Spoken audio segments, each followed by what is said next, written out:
जय शिव शंभू, जय भोलेनाथ, हर हर महादेव। माताएं बहनों, जैसा कि आप सभी जानती हैं कि सावन का ये पवित्र महीना अब अपने अंतिम पड़ाव पर है। 24 अगस्त को सावन का अंतिम और सबसे खास सोमवार है।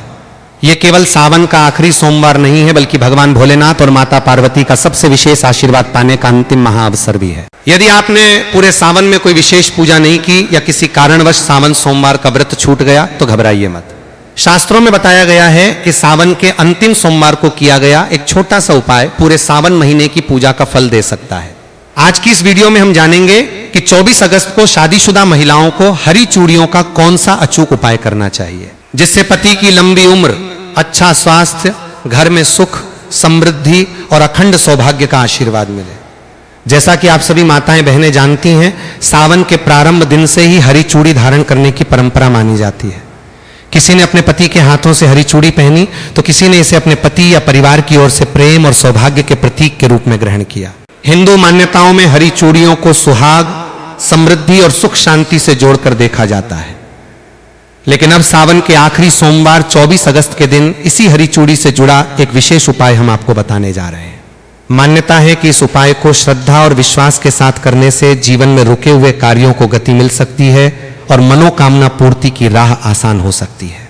चाहे आपकी चिंता धन की कमी को लेकर हो, कारोबार में बार बार आ रही रुकावटों को लेकर हो, अगर आपके घर में सुख शांति नहीं है या आपकी कोई इच्छा काफी समय से पूरी नहीं हो रही है, तो भगवान शिव और माता पार्वती को याद करके इस उपाय को श्रद्धा से जरूर करें। सभी माता बहनों से मेरा खास निवेदन है कि आज की ये वीडियो आपके लिए बहुत खास है, इसलिए सावन से जुड़ी इस वीडियो को अंत तक जरूर देखें। अगर आपने आज की ये वीडियो छोड़ दी तो समझिए कि आप भगवान शिव और माता पार्वती के आशीर्वाद से जुड़ी एक जरूरी बात जानने से रह जाएंगे। भक्तों, आज की इस वीडियो में हम आसान भाषा में जानेंगे कि सावन की चूड़ियों का धार्मिक महत्व क्या है, सावन में चूड़ियां खरीदने के लिए कौन सा दिन शुभ माना जाता है, इन्हें पहनने का सही समय क्या होना चाहिए, किन दिनों में सावन की चूड़ियां खरीदने से बचना चाहिए, और अगर किसी बहन ने सावन शुरू होते ही हरी चूड़ियां खरीदकर अपने हाथों में पहन ली हैं तो अब उन्हें क्या करना चाहिए। इसके साथ ही मैं आपको एक खास उपाय भी बताऊंगा। आखिर माता पार्वती को चूड़ियां अर्पित करके पहनने को इतना शुभ क्यों माना जाता है, इसकी पूरी जानकारी भी आज की इस वीडियो में आपको मिलेगी। इन सभी सवालों के जवाब हम आपको इसी वीडियो में देने जा रहे हैं, तो वीडियो के अंत तक आपको बने रहना है। वीडियो को काट काट कर देखने के भूल बिल्कुल भी मत कीजिएगा। माताएं बहनों, अगर आप चाहती हैं कि भोलेनाथ और मां पार्वती की कृपा आपके परिवार पर बनी रहे, पति की आयु, स्वास्थ्य और उन्नति के लिए आपका श्रृंगार वास्तव में मंगलकारी बने, तो इस वीडियो को अंत तक अवश्य देखिएगा। बीच में वीडियो छोड़ने की गलती बिल्कुल मत कीजिएगा, क्योंकि अंत में मैं एक ऐसा छोटा सा उपाय भी बताऊंगा जिसे बहुत कम महिलाएं जानती हैं, जिसे जानना ना हर माताएं बहनों के लिए जरूरी है। खासकर सुहागन महिलाएं जो सावन सोमवार का व्रत रखती हैं, प्रतिदिन पूजा पाठ करती हैं, अगर आप भगवान भोलेनाथ और मां पार्वती में श्रद्धा रखते हैं। विशेष रूप से आज हम बात करेंगे सावन के महीने में पहनी जाने वाली हरी चूड़ियों के उस आध्यात्मिक और वैज्ञानिक रहस्य के बारे में, जिसका सीधा संबंध माता पार्वती के अखंड सौभाग्य से और भगवान शिव की प्रसन्नता से जुड़ा हुआ है। अक्सर महिलाएं बाजार जाती हैं, हरे रंग की खूबसूरत कांच की या मेटल की चूड़ियां खरीदती हैं, उन्हें पहन लेती हैं और सोचती हैं कि उनका श्रृंगार पूरा हो गया। लेकिन क्या कभी आपने ये जानने का प्रयास किया कि आखिर क्यों मां पार्वती को हरी चूड़ियां इतनी प्रिय हैं? क्यों शास्त्रों में सावन के अंतिम सोमवार को हरी चूड़ियों का दान करने और उन्हें सिद्ध करके धारण करने की परंपरा बनाई गई है? और आखिर वो कौन सी ऐसी एक छोटी सी भूल है जो 90% महिलाएं चूड़ी पहनते समय कर बैठती हैं, जिसके कारण उनकी पूजा का शुभ फल उन्हें प्राप्त नहीं होता, बल्कि घर में अनचाहा तनाव और आर्थिक तंगी आने लगती है? इन्हीं सवालों का जवाब मैं आपको उसे वीडियो में दूंगा और कुछ तो उपाय के बारे में बताऊंगा। जिन महिलाओं ने हरी चूड़ी पहनी है तो वो 24 अगस्त के दिन उसे उपाय को कर लेंगे तो उसका बेड़ा पार हो गया। मानो तो वीडियो को अभी लाइक कर दीजिए, कमेंट में पूरे विश्वास के साथ लिखिए ओम नमः शिवाय, और यदि आप चैनल पर नए हैं तो चैनल को जरूर ही सब्सक्राइब करके बेल आइकन अवश्य दबा दीजिए, ताकि सावन व्रत, पूजा और सनातन धर्म से जुड़ी ऐसी महत्वपूर्ण जानकारियां सबसे पहले आपको मिलती रहे। चलिए बिना समय गंवाए शुरू करते हैं। मेरी प्यारी माताएं बहनों, आज मैं आप सबसे एक छोटी सी बात पूछना चाहता हूं। जैसे ही सावन का महीना प्रारंभ हुआ तो क्या आपके मन में भी एक अलग ही आनंद नहीं जागता? क्या ऐसा नहीं लगता कि फिर से भगवान भोलेनाथ के मंदिरों में घंटियों की ध्वनि गूंजेगी, शिवलिंग पर जल चढ़ेगा, घर घर में ओम नमः शिवाय का जाप होगा और हर सुहागिन अपने पति के सुख, सौभाग्य और लंबी आयु की कामना करते हुए मां पार्वती का आशीर्वाद मांगेगी? यदि आपके मन में भी ऐसा भाव आता है तो समझ लीजिए कि केवल एक परंपरा नहीं बल्कि आपकी श्रद्धा की सबसे सुंदर अभिव्यक्ति है। लेकिन बहनों, श्रद्धा जितनी पवित्र होती है उतना ही आवश्यक होता है। सही ज्ञान, कई बार हम पूरी निष्ठा से पूजा करते हैं, पूरे मन से व्रत रखते हैं, 16 श्रृंगार भी करते हैं, फिर भी मन में कहीं ना कहीं ये प्रश्न रह जाता है कि आखिर वो शांति, वो कृपा और वो आनंद क्यों महसूस नहीं हो रहा। माताएं बहनों, जैसा कि आपको मालूम होगा कि हिंदू धर्म में जिस महिला की शादी हो जाती है तो वो 16 श्रृंगार धारण करती है। जिस प्रकार 16 श्रृंगार महिला की सुंदरता में 4 चांद लगा देता है, इस प्रकार सावन में की गई एक छोटी सी गलती या पति द्वारा लाई गई एक गलत चीज पहन ली जाती है, जिसे भगवान शिव क्रोधित अवस्था में लौटते हैं तो इसका असर पूरे परिवार पर देखने को मिलता है और सभी इच्छाएं अधूरी रह जाती हैं जिसकी हमने कामना की थी। ऐसा क्यों होता है? क्या भगवान हमारी पूजा स्वीकार नहीं करते? नहीं, भगवान तो अपने भक्त का प्रेम देखते हैं। उनके लिए सोना चांदी, बड़े बड़े चढ़ावे या महंगे आभूषण नहीं, बल्कि भक्त का निर्मल मन सबसे बड़ा उपहार होता है। लेकिन हमारे आरसी मुनियों ने एक बात और समझाई है। उन्होंने कहा कि जब श्रद्धा और सही विधि दोनों साथ चलती हैं तब पूजा का पुण्य और भी अधिक फलदायी माना जाता है। यही कारण है कि आज हम एक ऐसी छोटी सी बात पर चर्चा करेंगे जिसे बहुत सी महिलाएं अनदेखा कर देती हैं। वो बात है सावन की हरी चूड़ियां।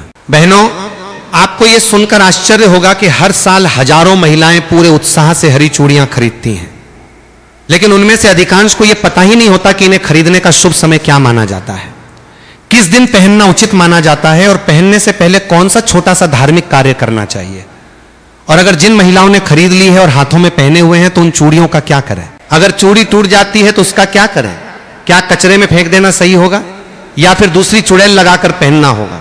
आज की पूरी चर्चा इसी विषय पर है।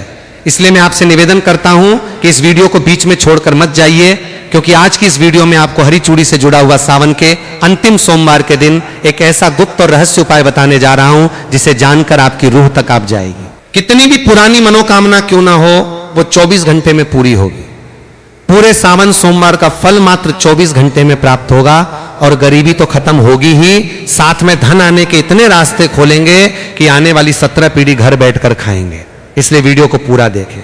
क्या पता आज आपको ऐसी बात पता चले जो आपने पहले कभी विस्तार से ना सुनी हो। यदि आपके हृदय में भोलेनाथ और मां पार्वती के प्रति श्रद्धा है तो वीडियो को अभी एक लाइक अवश्य कर दीजिए। कमेंट बॉक्स में पूरे विश्वास के साथ लिखिए ओम नमः शिवाय। और यदि आप सनातन धर्म, व्रत, पूजा, तेहर और धार्मिक परंपराओं से जुड़ी ऐसी ही उपयोगी जानकारियां नियमित प्राप्त करना चाहते हैं तो हमारे चैनल को जरूर ही सब्सक्राइब करके बेल आइकन भी दबा दीजिए ताकि आने वाली कोई भी महत्वपूर्ण वीडियो आपसे छूट ना जाए। बहनों, क्या आपने कभी इस बात पर ध्यान दिया? आज का ये वीडियो विशेष रूप से उन महिलाओं के लिए तैयार किया गया है जो अपने पति की लंबी आयु चाहती हैं, जो चाहती हैं कि उनके घर में कभी अन्न और धन की कमी न हो और जिनके दाम्पत्य जीवन में छोटी छोटी बातों को लेकर क्लेश या तनाव बना रहता है। तो आइए बिना किसी विलंब के अपने मन को शांत करके भगवान भोलेनाथ और मां पार्वती के चरणों में ध्यान लगाते हुए आज की इस पावन चर्चा की शुरुआत करते हैं। यदि आपके हृदय में अपने आराध्य शिव पार्वती के प्रति जरा सी भी श्रद्धा है तो अभी के भी वीडियो को एक लाइक अवश्य कर दीजिए, चैनल को सब्सक्राइब करके बेल आइकन दबा दीजिए और कमेंट बॉक्स में पूरे विश्वास और भक्ति के साथ 3 बार लिखिए हर हर महादेव। जय मां पार्वती, जय नमः शिवाय। मेरी प्यारी बहनों, आइए सबसे पहले यह समझते हैं कि सावन का अंतिम सोमवार यानी 24 अगस्त का दिन इतना विशेष और फलदायी क्यों माना गया। शास्त्रों में शिव और शक्ति के मिलन की गाथा अत्यंत दिव्य रूप से वर्णित है। जब माता पार्वती ने भगवान शिव को अपने पति के रूप में प्राप्त करने के लिए हजारों वर्षों तक कठोर तपस्या की थी, तब उन्होंने अन्न, जल और पत्ते तक का त्याग कर दिया था। प्रचंड गर्मी, भीषण सर्दी और मूसलाधार बारिश में भी मां पार्वती निष्काम भाव से केवल त नमः शिवाय का जाप करती रही।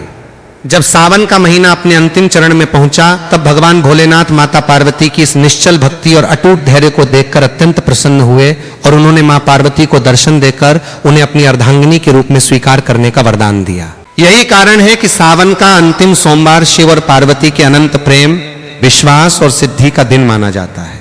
पौराणिक मान्यताओं के अनुसार सावन के अंतिम सोमवार को ब्रह्मांड की संपूर्ण सकारात्मक ऊर्जाएं, नवग्रहों की शुभ दृष्टियां और देवी देवताओं का आशीर्वाद पृथ्वी लोक पर केंद्रित होता है। इस दिन यदि कोई सुहागन महिला निश्चल मन से शुद्ध भावना के साथ केवल एक लोटा जल और अपनी श्रद्धा का श्रृंगार माता पार्वती को अर्पित करती है तो मां पार्वती उसके सौभाग्य की रेखाओं को बदल देती है। शास्त्रों में कहा गया है कि सावन का अंतिम सोमवार पूर्णहुति का दिन होता है। जिस प्रकार किसी बड़े महायज्ञ में अंतिम आहुति दिए बिना यज्ञ पूरा नहीं माना जाता, ठीक उसी प्रकार पूरे सावन महीने में की गई पूजा, रखे गए व्रत और किए गए दाना आदि का संपूर्ण फल तब तक प्राप्त नहीं होता जब तक आप सावन के अंतिम सोमवार को विधि विधान से पूजन और श्रृंगार का नियम पूरा नहीं कर लेती। बहनों, 24 अगस्त का यह दिन इसलिए भी बेहद खास है क्योंकि इस दिन सावन की शिवरात्रि के बाद का संचित पुण्य और सोमवती योग का दिव्य प्रभाव समाहित रहता है। इस दिन शिवधामों में, कैलाश पर्वत पर और पृथ्वी के समस्त शिवलिंगों में शिव पार्वती की शक्ति अपने पूर्ण रूप में जागृत रहती है। जो महिलाएं इस दिन सुबह उठकर अपने घर की सफाई करती हैं, स्नान करके लाल या हरे वस्त्र धारण करती हैं और भगवान शिव व माता पार्वती का ध्यान करती हैं, उनके घर से दरिद्रता, गृह क्लेश और बीमारियां हमेशा के लिए बाहर निकल जाती हैं। लेकिन यहां एक बात समझना अत्यंत आवश्यक है। भगवान शिव कभी सोने चांदी के गहनों से, महंगे चढ़ावों से या आडंबर से प्रसन्न नहीं होते। महादेव तो भाव के भूखे हैं। वे तो केवल एक बेलपत्र, थोड़ा सा गंगाजल और आपके निर्मल मन के भाव से ही तृप्त हो जाते हैं। और जब बात माता पार्वती की आती है तो मां पार्वती को सबसे अधिक प्रिय है। सुहागिन स्त्री का सच्चा भाव और उसका मांगलिक श्रृंगार, जब एक नारी अपने पति के मंगल की कामना करते हुए, अपने घर की खुशहाली की प्रार्थना करते हुए अपने हाथों में हरी चूड़ियां धारण करती हैं, तो वो केवल एक गहना नहीं पहन रही होती, बल्कि वो माता पार्वती के सामने अपने सतीत्व और अपनी अटूट श्रद्धा की प्रतिज्ञा ले रही होती है। माताओं बहनों, अब एक बहुत ही सुंदर और विचारणीय प्रश्न पर आते हैं। आपने अक्सर देखा होगा कि सावन आते ही हर महिला हरे रंग की साड़ी, हरी मेहंदी और हरी चूड़ियों की ओर आकर्षित होती है। क्या आपने कभी सोचा है कि हमारे पूर्वजों ने केवल सावन में ही हरे रंग को इतना महत्व क्यों दिया? क्यों वैशाख, कार्तिक या माघ के महीनों में हरी चूड़ियों का इतना विशेष विधान नहीं है जितना कि सावन में है? इसके पीछे बहुत ही गहरा आध्यात्मिक और वैज्ञानिक कारण छिपा हुआ है, जिसे आज हर सनातन नारी को जानना चाहिए। सबसे पहले बात करते हैं प्रकृति के नियम की। सावन के महीने में जब मूसलाधार वर्षा होती है तो तपती हुई सूखी और बंजर धरती ठंडी हो जाती है। चारों ओर पेड़ पौधों पर नई पत्तियां आती हैं। जंगलों और खेतों में हरियाली की चादर बिछ जाती है। प्रकृति अपने सबसे सुंदर और जीवंत रूप में मुस्कुराने लगती है। सनातन धर्म में प्रकृति को ही साक्षात आदि शक्ति मां पार्वती का रूप माना गया है। जब प्रकृति हरी भरी होती है तो उसका सीधा अर्थ यह है कि जगत जननी मां जगदंबा अत्यंत प्रसन्न मुद्रा में है। इसीलिए जब सुहागिन महिलाएं प्रकृति के इस रूप के साथ एकाकार होकर स्वयं भी हरे रंग का श्रृंगार धारण करती हैं, तो वे अप्रत्यक्ष रूप से प्रकृति और प्रकृति की स्वामिनी मां पार्वती का धन्यवाद व्यक्त कर रही होती हैं। अब इसका आध्यात्मिक अर्थ समझिए। ज्योतिष शास्त्र और सामुद्रिक शास्त्र के अनुसार हरा रंग बुध ग्रह का प्रतीक माना गया है। बुध ग्रह हमारे जीवन में बुद्धि, वाणी, व्यापार, घर का वातावरण, पति पत्नी के बीच आपसी तालमेल और मानसिक शांति का कारक होता है। जब कोई महिला सावन के महीने में हरे रंग वस्त्र और कांच की हरी चूड़ियां पहनती हैं तो उसके शरीर के आसपास एक अत्यंत सकारात्मक ऑरा आभा मंडल निर्मित होता है। कांच की चूड़ियों की खनक से जो ध्वनि तरंगे उत्पन्न होती हैं वे घर के वातावरण से नकारात्मक ऊर्जा, भूत प्रेत बाधा और तनाव को दूर भगाती हैं। वैज्ञानिक दृष्टिकोण से भी जब कांच की हरी चूड़ियां महिला की कलाई की नाड़ियों से रगड़ खाती हैं तो उससे शरीर का रक्त संचार संतुलित रहता है और महिलाओं में होने वाले मानसिक तनाव व हार्मोनल असंतुलन में कमी आती है। लेकिन अफसोस की बात यह है कि आजकल हमारी कई बहनें इसे केवल एक फैशन या रील्स बनाने का साधन मान बैठी हैं। वे बाजार जाती हैं, ट्रेंडिंग डिजाइन की चूड़ियां लाती हैं, फोटो खींचती हैं और पहन लेती हैं। वे इसके पीछे छिपे भाव और संकल्प को भूल जाती हैं।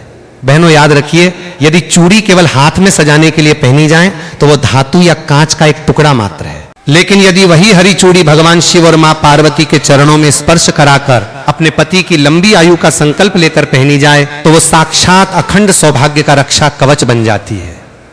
मेरी प्यारी माताओं और बहनों, अब ध्यान से सुनिए उस सबसे महत्वपूर्ण बात को जिसके लिए आप इस वीडियो से जुड़ी हैं। 24 अगस्त यानी सावन के अंतिम सोमवार के दिन हरी चूड़ियां किस समय खरीदनी चाहिए? उन्हें धारण करने की सही धार्मिक विधि क्या है और किस प्रकार आप इसे एक छोटे से कार्य से शिव पार्वती का अखंड आशीर्वाद प्राप्त कर सकती हैं।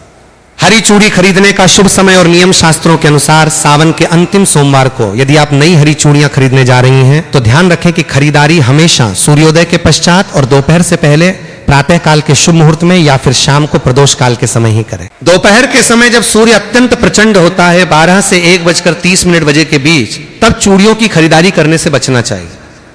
चूड़ी खरीदते समय सबसे पहली सावधानी यह बरतें कि चूड़ियां केवल कांच ग्लास की ही होनी चाहिए। आजकल बाजार में प्लास्टिक, फाइबर या अन्य धातुओं की चूड़ियां बहुत मिलती हैं। शास्त्रों में पूजा पाठ और सौभाग्य संवर्धन के लिए केवल और केवल कांच की चूड़ियों को ही उत्तम माना गया है, क्योंकि कांच में दिव्य ध्वनियों और मंत्रों के प्रभाव को अवशोषित करने की अद्भुत क्षमता होती है। चूड़ी खरीदते समय यह सुनिश्चित कर लें कि उसमें कहीं कोई बाल ना हो, वो चटकी हुई ना हो और उसका रंग चमकदार हरा हो। चलिए माताएं बहनों, अब हम जान लेते हैं 24 अगस्त सावन के आखिरी सोमवार के दिन चूड़ी धारण करने से पहले की संपूर्ण पूजन विधि।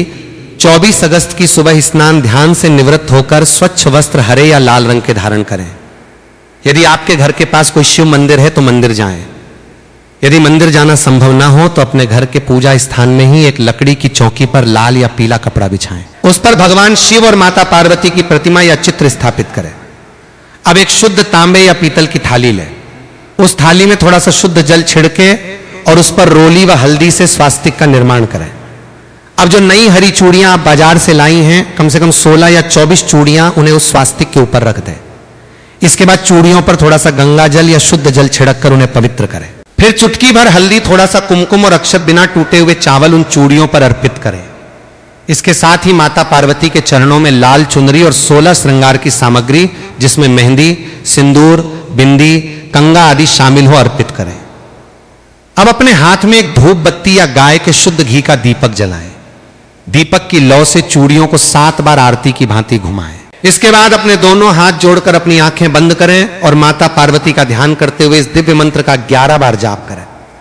देह सौभाग्यम आरोग्यम देह में परम सुखम रूपम देह जयम देह यशो देह दो जय। यदि आपको यह संस्कृत मंत्र कठिन लगे तो आप अत्यंत सरल भाषा में अपनी मातृभाषा में मां पार्वती से प्रार्थना कर सकती हैं। हे संपूर्ण जगत की माता गौरी, हे जगदम्बे, जैसे आपका और भोलेनाथ का संबंध अनंत और अमर है, वैसे ही मेरे सुहाग की सदा रक्षा करना। मेरे पति को उत्तम स्वास्थ्य, लंबी आयु और सन्मार्ग प्रदान करना। मेरे घर परिवार में कभी प्रेम की हरियाली कम न होने देना और मेरी इस नादान भेंट को स्वीकार करना। धारण करने का नियम प्रार्थना समाप्त होने के बाद उन चूड़ियों में से एक जोड़ा 2 चूड़ियां निकालकर माता पार्वती के चरणों में ही चढ़ा रहने दें। बाकी बची हुई हरी चूड़ियों को अत्यंत आदर और भक्ति भाव के साथ प्रसाद मानकर अपने दोनों हाथों में धारण कर लें। मां पार्वती के चरणों में चढ़ाया गया एक जोड़ा आप किसी सुहागिन ब्राह्मणी को, अपनी सास को, ननद को या किसी भी जरूरतमंद शादीशुदा महिला को सादर भेंट कर सकती हैं। माताओं बहनों, जब आप इस विधि से सिद्ध करके 24 अगस्त को हरी चूड़ियां पहनेंगे तो वो चूड़ी केवल एक साधारण आभूषण नहीं रहेगी, वो साक्षात जगदम्बा का कवच बन जाएगी जो आपके जीवन से हर दुख और संकट को दूर रखेगी। माताएं बहनों, अगर आपने सावन के पहले सोमवार के दिन ही हरी चूड़ी पहन ली है तो कोई बात नहीं है। अब बारी है उसका गुप्त उपाय करने की, जो कि हम आपको अब बताने जा रहे हैं। आपका सब्र यहां पर खत्म होता है। बिल्कुल ही ध्यानपूर्वक आपको इन उपायों को सुनना है और समझना है। माताओं बहनों, सावन का अंतिम सोमवार कोई साधारण दिन नहीं है। इस दिन यदि हरी चूड़ियों के साथ साथ कुछ विशेष और प्राचीन शास्त्रीय प्रयोग किए जाएं तो घर की दरिद्रता और दुर्भाग्य का सर्वनाश हो जाता है। आज मैं आपको ऐसे 3 महा उपाय बताने जा रहा हूं जिन्हें हमारे शास्त्रों में अत्यंत गुप्त और प्रभावशाली माना गया है। पहला प्रयोग अखंड सौभाग्य और पति की तरक्की का उपाय। यदि आपके पति का व्यापार ठीक से नहीं चल रहा है, वे लंबे समय से नौकरी की तलाश में हैं या उनके बनते बनते काम अंतिम समय में बिगड़ जाते हैं, तो 24 अगस्त को यह उपाय अवश्य करें। विधि सावन के अंतिम सोमवार की शाम को प्रदोष काल में 5 कांच की हरी चूड़ियां, 5 बेलपत्र बिना कटे फटे और एक साबुत हल्दी की गांठ लें। इन तीनों चीजों को एक हरे कपड़े में बांधकर पोटली बना लें। इस पोटली को भगवान शिव और पार्वती के सामने रखें और 108 बार ते नमः शिवाय का जाप करें। पूजा के बाद इस पोटली को ले जाकर अपने पति के कार्यस्थल की तिजोरी में या अपने घर के धन स्थान पर रख दें। यह उपाय आपके पति के जीवन से रुकावटों को हटाकर सफलता के नए द्वार खोल देता है। दूसरा प्रयोग अदाम्पत्य क्लेश दूर करने का चूड़ी प्रयोग। यदि पति पत्नी के बीच बात पर झगड़ा होता हो, प्रेम समाप्त हो गया हो और घर में हमेशा अशांति का माहौल रहता हो, तो यह उपाय आपके लिए किसी रामबाण से कम नहीं है। विधि 24 अगस्त के दिन 16 हरी चूड़ियां और 16 लाल चूड़ियां मिलाकर एक सुंदर सेट बनाएं। इन चूड़ियों को किसी शिव पार्वती मंदिर में ले जाएं।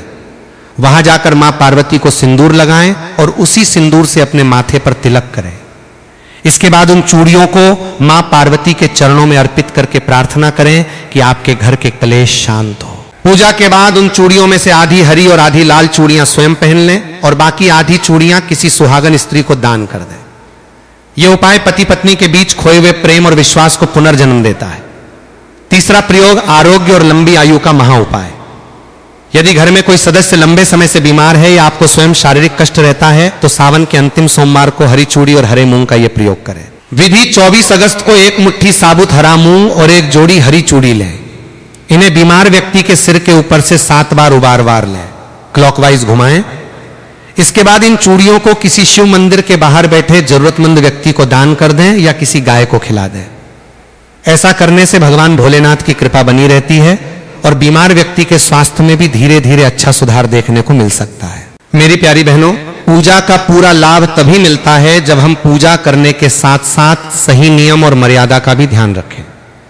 कई बार महिलाएं पूरी श्रद्धा और विश्वास के साथ पूजा करती हैं और व्रत भी रखती हैं, लेकिन अनजाने में कुछ छोटी गलतियां कर देती हैं। इन गलतियों की वजह से पूजा का शुभ फल कम हो सकता है और परेशानियां बढ़ सकती हैं। इसलिए 24 अगस्त को सावन के आखिरी सोमवार के दिन आपको किन 5 जरूरी गलतियों से बचना है, उन्हें ध्यान से समझ लीजिए। सबसे पहली गलती है टूटी या चटकी हुई चूड़ियां पहनना। कई बार महिलाएं जल्दी में या थोड़ी बचत के लिए हल्की सी टूटी या